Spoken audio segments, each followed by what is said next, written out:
Oui, alors la posture qui va avec la 7e séance, Chakrasana, on va la voir, elle est intéressante parce qu'elle place vraiment pile poil le corps euh, dans la posture, ce qui va permettre l'extension, c'est-à-dire la flexion vers l'arrière. Alors, je dis deux phases au moins pour la posture, une phase préparatoire et puis une phase de posture.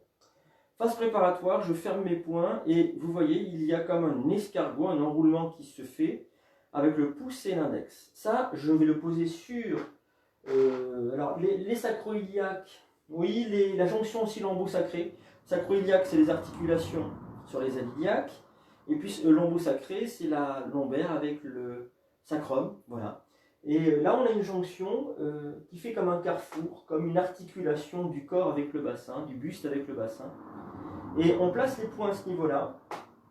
Et quand je bouge le corps, il faut que je sente du mouvement tout le temps dans le bas du dos. Ne placez pas les mains trop hautes, sinon vous allez vous faire mal. Il faut vraiment que les mains soient dans le bas du dos. Pas sur les fesses, mais dans le bas du dos. Alors, je vous montre la première étape. La première étape est très simple. Je vais inspirer ici.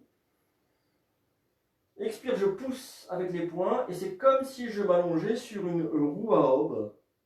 La nuque ne part pas en arrière. La tête ne part pas en arrière. Les épaules sont ouvertes.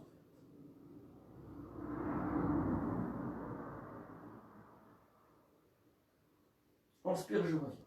Alors, au niveau du souffle, c'est pas ça qui m'intéresse pour l'instant. Ce qui va m'intéresser, c'est pas la préparation, c'est la posture en elle-même. Alors, la posture en elle-même, ce sont les orteils retournés. Et la difficulté de la posture, c'est d'attraper les talons sans s'asseoir. Si je m'assieds, je ne vais pas pouvoir repartir vers l'avant. Il faut que le bas-ventre reste vers l'avant et que je puisse... Voilà. Donc, il faut déjà avoir une capacité de mobilisation de la colonne vertébrale vers l'arrière. Je laisse tomber la tête ici. Et là, je vais sentir l'inspiration. Elle est dans le ventre et le bas-ventre. Ça pousse vers l'avant. L'expiration dans le haut du dos. Je rapproche les omoplates.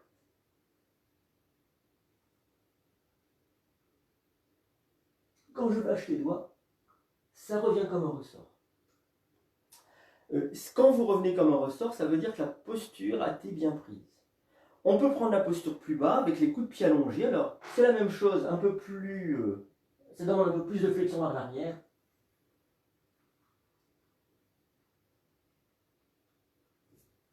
Et vous voyez, quand je relâche, tac, ça fait ressort. C'est bien le bas-ventre qui pousse et l'inspiration. L'inspiration se situe alors, dans le bas du ventre et dans le bas-ventre, ça pousse un peu ici, ce qui permet d'amener un point d'équilibre vers l'avant et d'étirer les cuisses.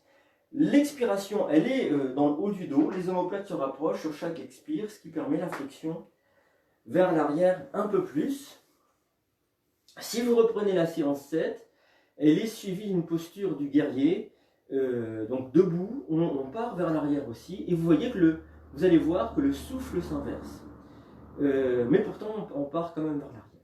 Voilà, je vous souhaite une bonne pratique et à très bientôt.